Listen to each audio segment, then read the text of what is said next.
Tega, suamiku selingkuh dengan wanita lain karena tahu aku tak perawan.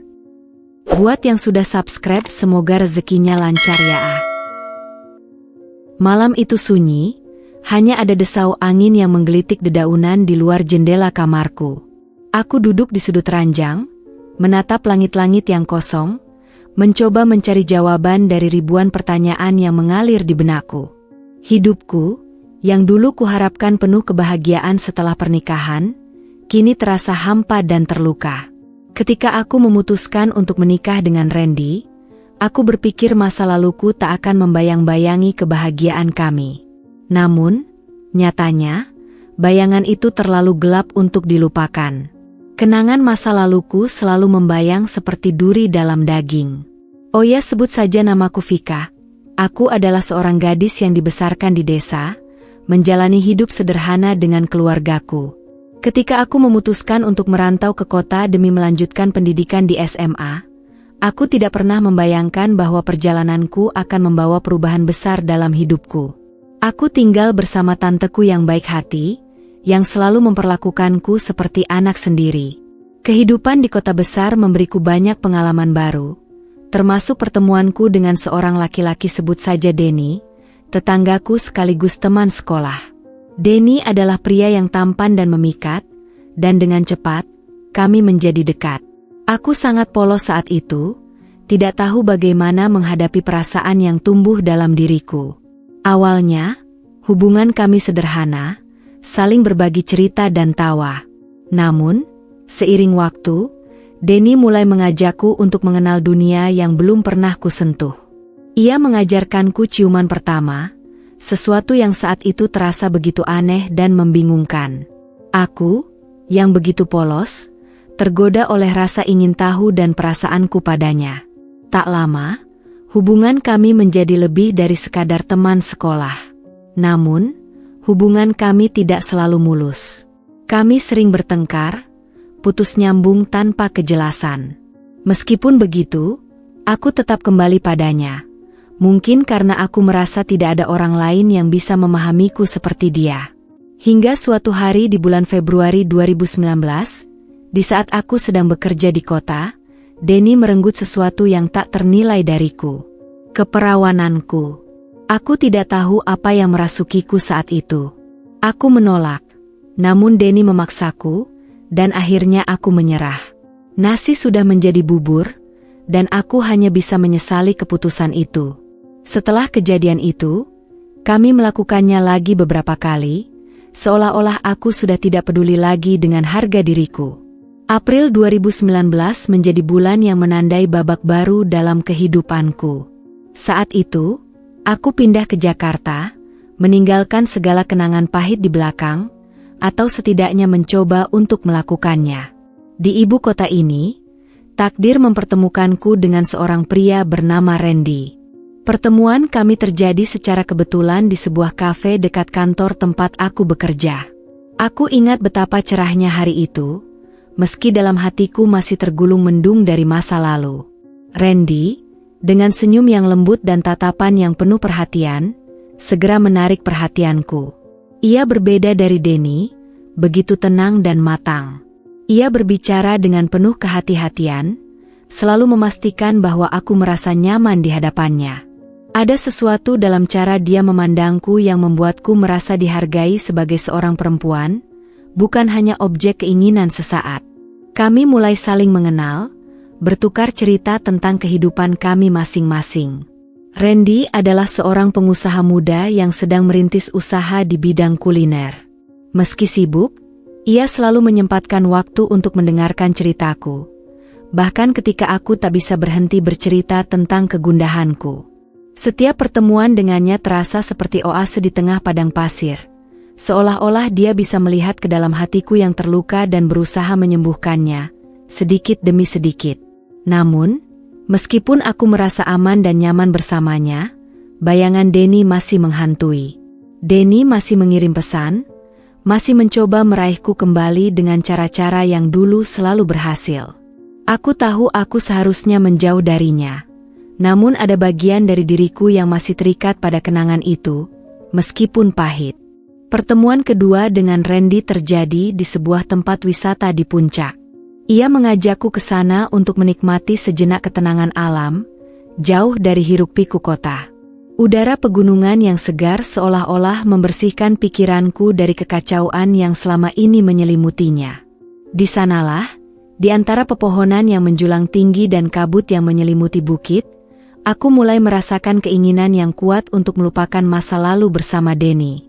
Randy dan aku berjalan-jalan di sepanjang jalan setapak yang sepi, hanya suara langkah kaki kami yang terdengar di atas dedaunan yang berguguran.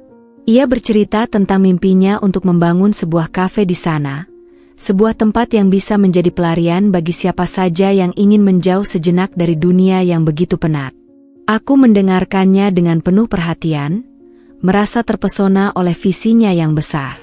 Ia kemudian menggenggam tanganku, sebuah sentuhan yang sederhana namun penuh makna. Saat itu, aku merasa bahwa mungkin, dengan Randy, aku bisa benar-benar memulai hidup baru. Namun, seperti yang sering terjadi dalam hidupku, keputusan yang diambil dalam sekejap bisa membawa dampak yang panjang. Malam itu, di bawah langit berbintang dan udara puncak yang dingin, aku membiarkan diriku tenggelam dalam perasaan yang tak seharusnya. Aku tahu aku seharusnya menolak, menjaga diriku dari mengulangi kesalahan yang sama. Aku melakukan hubungan terlarang lagi setelah dulu aku pernah melakukannya dengan Denny, tapi saat itu, kehangatan yang Randy berikan membuatku lupa akan semua yang telah terjadi sebelumnya. Setelah semuanya terjadi, rasa penyesalan kembali menyerangku. Bagaimana mungkin aku bisa membiarkan diriku melakukan hal yang sama dengan dua pria yang berbeda? Tapi di balik penyesalan itu, ada juga rasa tenang yang muncul dari kenyataan bahwa Randy berbeda. Dia tidak memanfaatkan situasi atau menekanku untuk melakukan apa yang tidak kuinginkan. Dia membuatku merasa seperti seorang perempuan yang dicintai, bukan sekadar dipergunakan. Namun, kenyataan tak bisa disembunyikan selamanya. Beberapa waktu kemudian, saat hubungan kami semakin dalam, Randy mengetahui tentang masa laluku dengan Denny. Saat itu, aku merasa dunia runtuh di hadapanku. Aku takut dia akan meninggalkanku, merasa jijik atau marah padaku. Tapi Randy, dengan segala kebesaran hatinya, menerimaku apa adanya. Ia memintaku untuk jujur pada diriku sendiri dan membuat pilihan, dirinya atau Denny. Tanpa ragu, aku memilih Randy. Bukan karena Denny sudah tak berarti bagiku, tapi karena aku melihat masa depan yang lebih cerah bersama Randy. Aku percaya bahwa dengan dia, aku bisa menjalani kehidupan yang lebih baik, meninggalkan segala luka di masa lalu.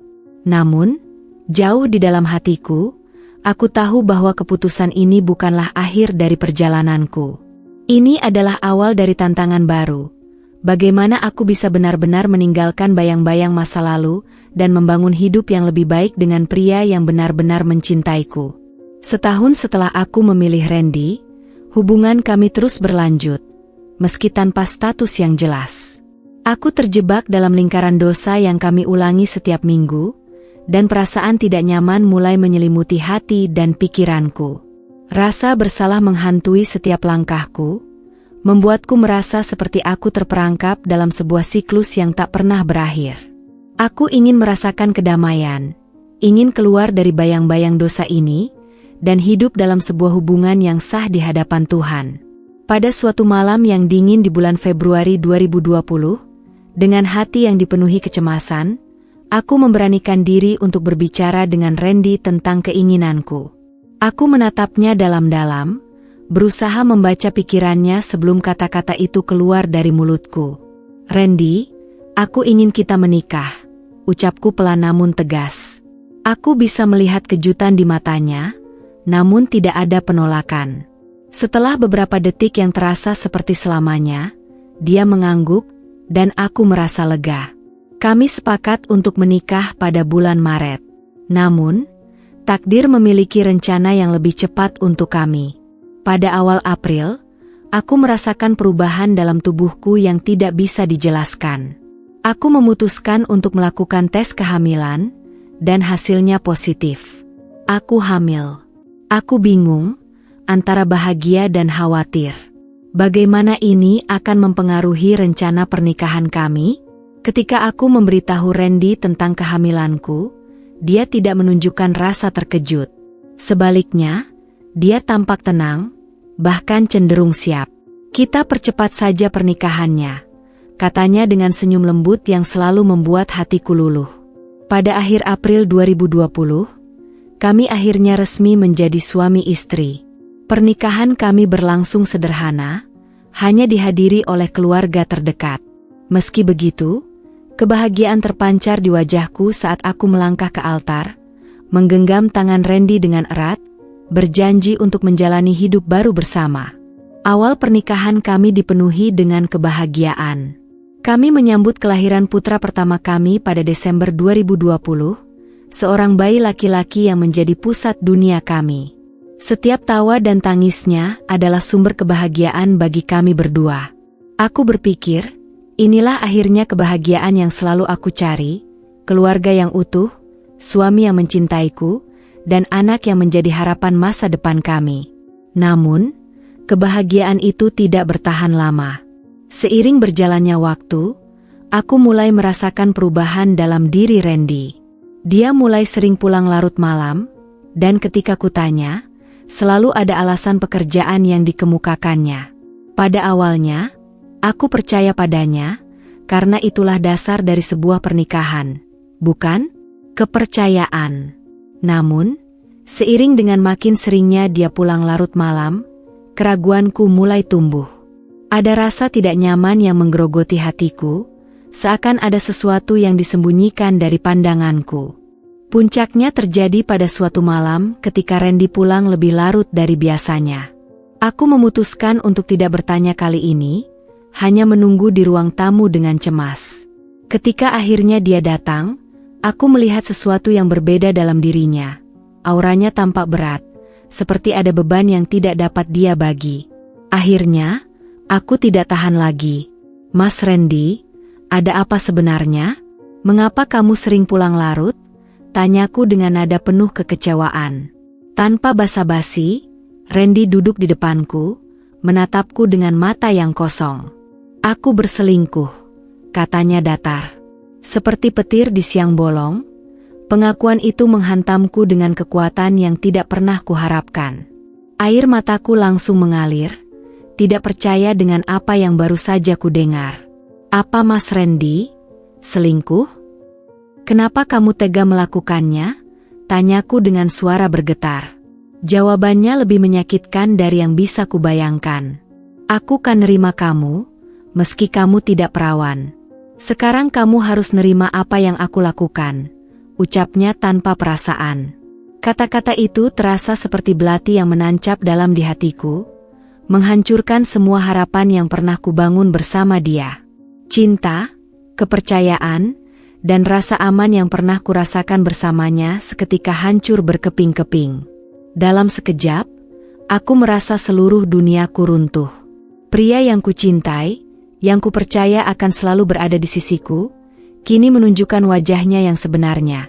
Seseorang yang hanya memanfaatkan kelemahanku, yang tidak pernah benar-benar menghargai diriku sepenuhnya. Dengan perasaan hancur dan hati yang terluka, aku hanya bisa terdiam, membiarkan air mata menjadi saksi bisu dari kehancuran pernikahan kami. Bab 4, Pergulatan Batin dan Pengampunan. Setelah mengetahui bahwa Randy berselingkuh, hari-hariku dipenuhi dengan air mata dan kesedihan. Aku mencoba untuk mempertahankan rumah tangga ini, meski hatiku terluka. Setiap hari, aku berusaha meyakinkan diriku bahwa pernikahan ini masih bisa diselamatkan. Aku ingin memaafkan Randy, meskipun bayangan pengkhianatannya selalu menghantui pikiranku.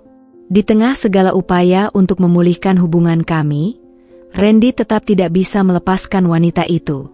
Setiap kali aku melihat percakapan mereka yang penuh dengan kata-kata mesra di telepon, hatiku seolah diremukan lagi dan lagi. Aku tidak tahu harus berbuat apa. Apakah harus menyerah atau tetap bertahan demi anak kami yang baru saja lahir? Kegelisahan dan ketidakpastian membuatku merasa hampa.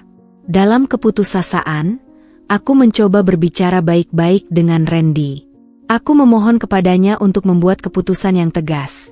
Memilih antara aku, istri yang telah bersamanya dalam suka dan duka, atau wanita yang hanya menjadi bayangan dalam hubungan kami.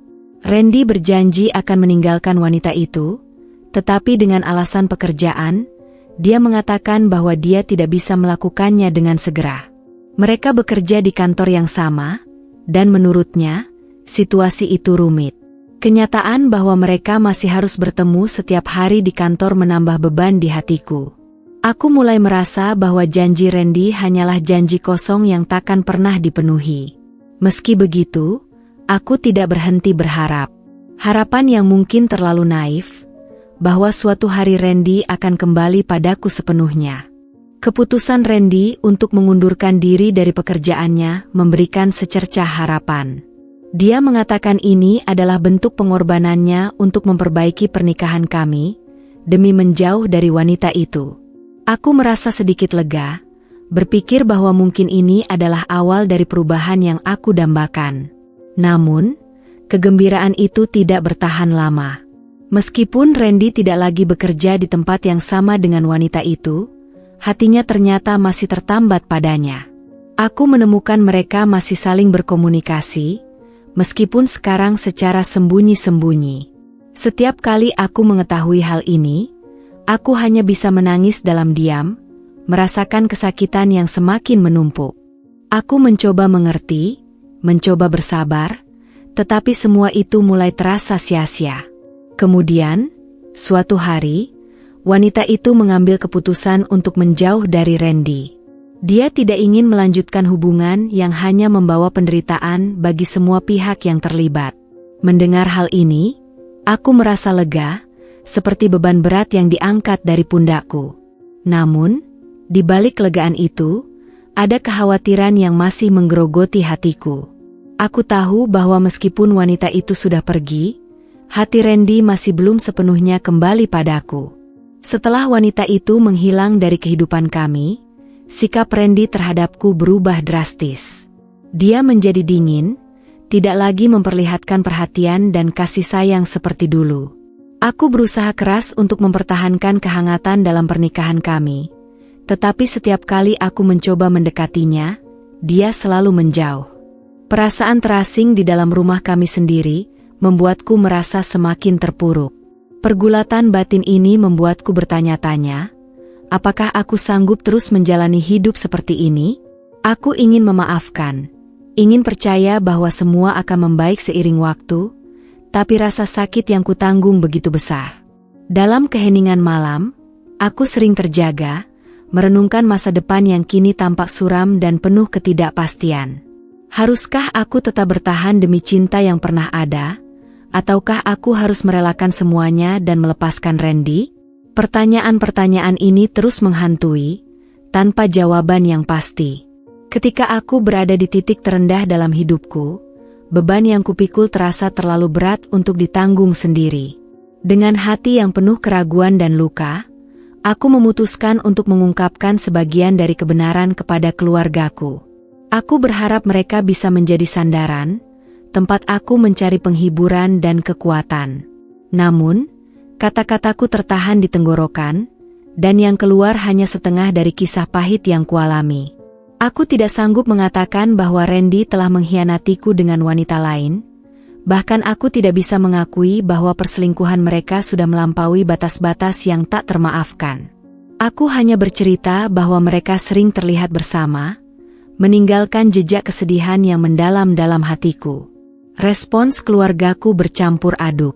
Beberapa di antara mereka mencoba menenangkanku dengan kata-kata penghiburan, sementara yang lain marah, merasa bahwa Randy telah melanggar batas-batas kepercayaan.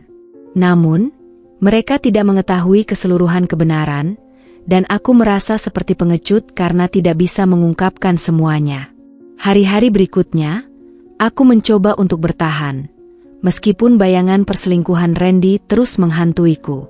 Setiap kali aku melihatnya, aku hanya bisa berpikir tentang wanita itu, tentang bagaimana dia masih menyimpan ruang di hati Randy meskipun mereka telah berusaha untuk menjauh satu sama lain.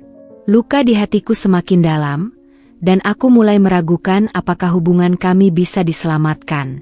Lalu suatu hari, Randy melakukan hal yang tak terduga. Sesuatu yang membuat seluruh hidupku terbalik dalam sekejap. Tanpa sepengetahuanku, dia mengirim pesan kepada ibunya, menceritakan sesuatu yang seharusnya tetap terkubur dalam masa lalu. Dia mengatakan bahwa aku tidak lagi perawan saat kami menikah. Rasanya seperti pisau yang menusuk tepat di jantungku. Aib yang selama ini kusimpan rapat-rapat kini terbongkar begitu saja. Aku merasa hancur, malu, dan tak berdaya. Mengapa Randy, suamiku sendiri, tega membuka luka lama itu kepada orang lain, terutama kepada ibunya? Ketika pesan itu sampai ke telinga keluargaku, kemarahan mereka terhadap Randy tak terelakkan. Mereka tidak lagi bisa menahan diri, dan kata-kata penuh kemarahan terlontar, mencaci maki dan menyudutkan Randy tanpa ampun. Aku, yang seharusnya merasa terhibur karena ada yang membelaku, justru hanya bisa menangis. Air mataku mengalir tanpa henti, mencerminkan betapa dalam luka di hatiku. Aku tak mampu berkata apa-apa. Randy telah melampaui batas, dan aku tidak tahu bagaimana harus melanjutkan hidupku dari sini. Namun, mertuaku, meskipun terluka oleh apa yang telah dilakukan putranya, mencoba untuk bersikap bijak. Dia memanggil Randy dan berbicara dengan nada yang lembut namun penuh ketegasan. "Masa lalumu harus dilupakan," katanya. "Istrimu sudah menjadi istrimu, dan kalian sudah memiliki anak. Terimalah dia apa adanya." Kata-kata itu seharusnya menjadi peringatan bagi Randy. Seharusnya membuka matanya untuk melihat betapa dalam luka yang telah dia ciptakan. Namun, alih-alih merasa bersalah, Randy hanya tertawa. Tawanya dingin, tanpa emosi, seolah semua yang telah terjadi hanyalah lelucon baginya. Aku merasa seperti berada di dalam mimpi buruk yang tak kunjung usai. Kehidupan kami, yang seharusnya dipenuhi dengan cinta dan kebahagiaan, kini menjadi neraka yang penuh dengan rasa malu dan penghakiman. Aku tidak tahu bagaimana harus melanjutkan hidupku. Bagaimana harus menghadapi rasa malu yang telah ditorehkan oleh Randy. Namun satu hal yang ku tahu pasti, aku tidak bisa terus hidup dalam bayang-bayang kesalahan ini. Sesuatu harus berubah, dan aku harus menemukan jalan keluar, meskipun itu berarti harus meninggalkan semua yang pernah ku kenal dan cintai. Bab 6. Akhir yang pahit. Hari-hari berlalu dengan lambat dan penuh rasa sakit. Meski Randy telah mengakhiri hubungan gelapnya, rumah tangga kami tak lagi sama. Kehidupan yang dulu dipenuhi canda tawa kini berubah menjadi dingin dan sunyi. Setiap kali aku menatap wajah Randy, yang kutemukan hanyalah bayangan pria yang dulu kucintai, tetapi kini tak lagi kukenal. Tak ada lagi sentuhan hangat, tak ada kata-kata manis. Semua itu hilang, seakan-akan terhapus oleh gelombang pengkhianatan yang begitu dalam. Pekerjaan Randy pun tak bisa diselamatkan. Kesulitan yang bertubi-tubi akhirnya menghancurkan segalanya. Gaji yang semakin menipis membuat kami harus mengikat pinggang lebih erat, namun itu pun tak cukup. Saat semua cadangan habis, kami terpaksa menjual satu-satunya barang berharga yang tersisa. Sebuah ponsel yang dulunya adalah saksi bisu dari hari-hari indah yang pernah kami lalui bersama. Uang dari penjualan itu kami gunakan untuk membayar kontrakan. Meski dengan berat hati karena aku tahu, setelah ini, tak ada lagi yang bisa kami jual. Malam itu, setelah menyerahkan uang kepada pemilik kontrakan, aku duduk di pojok kamar sambil memandangi dinding yang lembab dan cat yang mulai terkelupas. Rasanya begitu sepi, begitu kosong. Randy duduk di seberang ruangan, sama sunyinya. Sesekali, dia menatapku dengan pandangan yang sulit diartikan, seolah ingin mengatakan sesuatu namun tak pernah terucap. Ada sesuatu yang patah di antara kami, sesuatu yang tak bisa diperbaiki dengan kata maaf atau janji-janji yang kosong. Aku teringat kembali saat pertama kali kami bertemu, ketika semua terasa begitu manis dan penuh harapan. Aku ingat saat dia melamarku, dengan wajah penuh cinta dan keyakinan bahwa kami akan menjalani hidup bahagia bersama. Namun, kini, semua itu terasa seperti mimpi yang jauh, kabur oleh kenyataan pahit yang kami hadapi. Setiap malam, setelah memastikan anak kami tertidur, aku berdoa dalam keheningan. Aku memohon kekuatan kepada Tuhan untuk menghadapi semua ini. Aku berusaha menguatkan hatiku, meski semakin hari semakin terasa sulit. Luka di hatiku mungkin akan memudar seiring waktu, tetapi bekasnya akan selalu ada. Meski aku sudah memaafkan Randy, rasa sakit itu masih ada, mengintai di sudut hati setiap kali aku mengingat apa yang telah terjadi. Randy mencoba mendekatiku beberapa kali, tetapi setiap kali, ada jarak yang tak bisa dia lewati. Setiap kali dia mencoba menyentuhku, yang kurasakan hanya dingin. Meski aku ingin mempercayainya lagi, aku tak bisa menipu hatiku sendiri. Cinta yang dulu mengalir dengan deras kini, hanya tersisa seperti embun di pagi hari, yang perlahan menguap terkena sinar matahari. Akhirnya, di suatu malam yang hening, aku memutuskan untuk berbicara dengan Randy. Aku tahu ini tak akan mudah, tetapi aku tak bisa terus menjalani hidup dengan perasaan seperti ini. Aku menatapnya dengan mata yang basah oleh air mata yang tak kunjung habis, dan berkata, "Mas Randy, aku mencintaimu. Aku telah mencoba, sungguh mencoba, untuk mengembalikan perasaan itu. Tapi, aku tak bisa terus seperti ini. Hati kita sudah terlalu banyak terluka, dan aku tak yakin bisa kembali seperti dulu." Randy menundukkan kepalanya, lama sekali sebelum dia menjawab. "Aku tahu," gumamnya pelan. "Aku tahu aku sudah menghancurkan segalanya. Aku juga mencoba untuk memperbaikinya, tapi aku juga merasakan hal yang sama. Kita berdua terjebak dalam sesuatu yang tak lagi bisa diperbaiki." Keputusan itu akhirnya datang, meski begitu berat dan menyakitkan. Kami sepakat untuk berpisah, meski dengan hati yang tergores luka. Bukan karena kami tak lagi saling mencintai, tetapi karena cinta itu sudah berubah menjadi sesuatu yang tak lagi bisa kami kenali. Kami berpisah bukan sebagai musuh, tetapi sebagai dua orang yang dulu pernah saling mencintai, namun tak lagi bisa bersama. Hari terakhir kami di kontrakan itu adalah hari terberat dalam hidupku. Dengan sisa-sisa keberanian yang kupunya, aku membereskan barang-barang kami. Tidak banyak yang tersisa, hanya beberapa pakaian dan mainan anak kami. Randy membantu, meski suasana begitu canggung. Tak ada kata-kata, hanya diam yang menyelimuti kami berdua. Saat semua selesai, aku menatap Randy untuk terakhir kalinya. Ada banyak yang ingin kukatakan, tetapi aku tahu tak ada gunanya. Kami sudah mengambil keputusan, dan ini adalah akhir dari segalanya. Jaga diri baik-baik, Mas Randy, kataku dengan suara bergetar. Randy mengangguk pelan, matanya terlihat berkaca-kaca. Kau juga. Semoga kau menemukan kebahagiaan yang layak kau dapatkan. Dengan langkah berat, aku berjalan keluar dari pintu itu, meninggalkan semua kenangan di belakangku. Rasanya seperti melepaskan beban berat, meski aku tahu perjalanan ke depan tak akan mudah. Aku memulai hidup baru dengan anakku, berusaha membangun kembali serpihan-serpihan yang tersisa. Namun, meski aku telah melangkah maju, luka di hatiku masih ada. Luka yang mengajarkanku tentang cinta, pengkhianatan, dan betapa rapuhnya kebahagiaan.